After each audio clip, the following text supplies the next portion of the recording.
నమస్తే. మనతో పాటు మల్కాజ్ నుంచి గెలిచినటువంటి బంపర్ మేరతో గెలిచినటువంటి ఈటెల రాజేందర్ గారు ఉన్నారు. ఈటెల రాజేందర్ గారు, ముందుగా మీకు శుభాకాంక్షలు.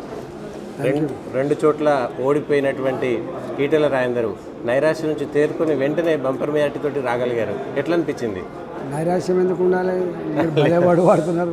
ఓకే, ఇన్నిసార్లు ఎమ్మెల్యే ఇంత బాధ్యత నిర్వహించి జీవితం ధన్యమైపోతే ఓకే, మీరు నన్ను నైరాశ్యం అంటే అంత పవర్ కోసం పాకులాడే వ్యక్తిని కాదు.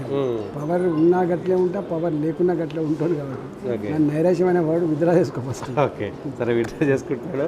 అట్లనే మీ పాత మిత్రుడికి పార్లమెంట్లో గొంతు లేకుండా చేశారు.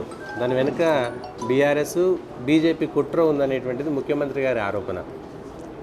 అంటే ఈ మధ్య కాంగ్రెస్ పార్టీ గిన్ని సంవత్సరాల చరిత్ర కలిగిన పార్టీ, దేశాన్ని రాష్ట్రాన్ని పాలించిన పార్టీ, రాజకీయ అనుభవం ఉన్నటువంటి పార్టీ. ఎన్నికల ముందు మన కౌంటింగ్ కన్నా ముందేమో మొత్తం మాకు ఈ ఎన్నికల కమిషన్ మీద విశ్వాసం లేదు, ఈవీఎంల మీద విశ్వాసం లేదని చెప్పి పిచ్చి మాటలు మాట్లాడారు. ఇప్పుడేమో కొత్త ఇక్కడ ఓడిపోగానే బీఆర్ఎస్ పార్టీ బీజేపీకి ఓటేసింది అని చెప్పి మాట మాట్లాడుతుంది. ఇక అంతకంటే నీచమైన ఇంకేముంటుందండి? అసెంబ్లీ ఎన్నికల ముందు కాంగ్రెస్ ఉపయోగపడింది. ఒక మాట ఏంటంటే బేసికల్గా 90% ప్రజానికం అంతా కూడా ఏ పార్టీకి అటాచ్మెంట్ ఉండదు. ఓకే, అంతా 10% కార్యకర్తలు అభిమానులు కథ ఉంటుంది తప్ప 90% ఓకే.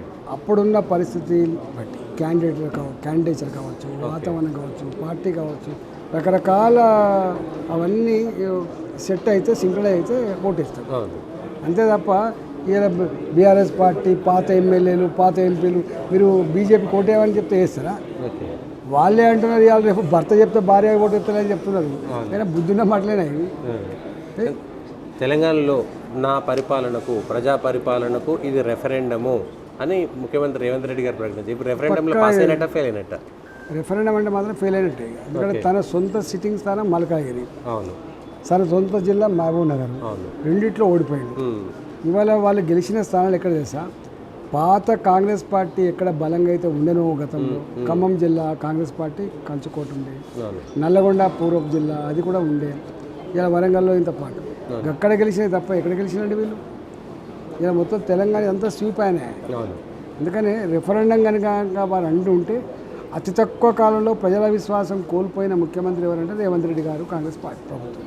ఓకే, ఇప్పుడు ఆ విశ్వాసం కోల్పోయినటువంటి కాంగ్రెస్ను బీఆర్ఎస్ను దాటుకొని తెలంగాణలో బీజేపీ 8 మంది ఎంపీలు వచ్చారు మొదటిసారి, 8 మంది ఎమ్మెల్యేలు, ఒక ఎమ్మెల్సీ, ఒక రాజ్యసభ సభ్యుడు, 35% ఓట్లు సాధించి అవును ఒక అజేయమైనటువంటి శక్తిగా ఎదిగింది భారతీయ జనతా పార్టీ. ఓకే, రేపు ఎప్పుడు ఏ ఎన్నికలు వచ్చినా కూడా సీరియస్గా ఫైట్ చేస్తుంది భారతీయ జనతా పార్టీ. ఓకే, రేపు అంతిమంగా ఈ రాష్ట్రంలో ప్రజల ఆశీర్వాదంతో, నేను అనుకుంటాను కాంగ్రెస్ పార్టీని చూసినాం దాని కథ ఏందో, బీఆర్ఎస్ పార్టీని చూసినాం దాని కథ ఏందో, ఇక మనకు బీజేపీ కోసమే మనం ఓటేయాలనేటువంటి సంకల్పం ఉంది. ఓకే, ఇంకోటి ఫైనల్గా ఈటెల రాజేందర్ గారు మోడీ గారి క్యాబినెట్లో ఉండబోతున్నారా, ఎవరెవరు ఉండబోతున్నారు తెలంగాణ నుంచి అనేటువంటిది ఒక చర్చ.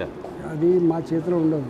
ఓకే, ప్రధానమంత్రి గారి ఇష్టాల మీద, వారి సమీకరణల మీద అనేక రకాల ఫ్యాక్టర్స్ ఉంటాయి. దాని మీద ఆడుకుంటే తప్ప మనం పైరే చేస్తే కోరుకుంటే అయ్యేది కాదు. ఓకే, అంటే మీరు కావాలని కోరుకోవడం కానీ వద్దని అనడం అన్నీ చూసి మేమెందుకు ఎట్లా కోరుకుంటాం చెప్పండి? మనం కోరుకుంటే వచ్చేది కాదు. ఓకే, ఇప్పుడున్న పరిస్థితుల్లో తెలంగాణ దాని సామాజిక నేపథ్యం ఏంది, దాని కథ ఏంది, రేపటి భవిష్యత్తు ఏంది వాళ్ళు నిర్ణయిస్తారు తప్ప ఇవన్నీ మనం అనుకుంటే కాదు. ఫైనల్గా ఈటెల రాజేందర్ గారు మంత్రివర్గంలో లేకపోయినా భవిష్యత్తులో తెలంగాణలో బీజేపీ నాయకుడిగా పాత్ర ఎలా ఉండబోతుంది?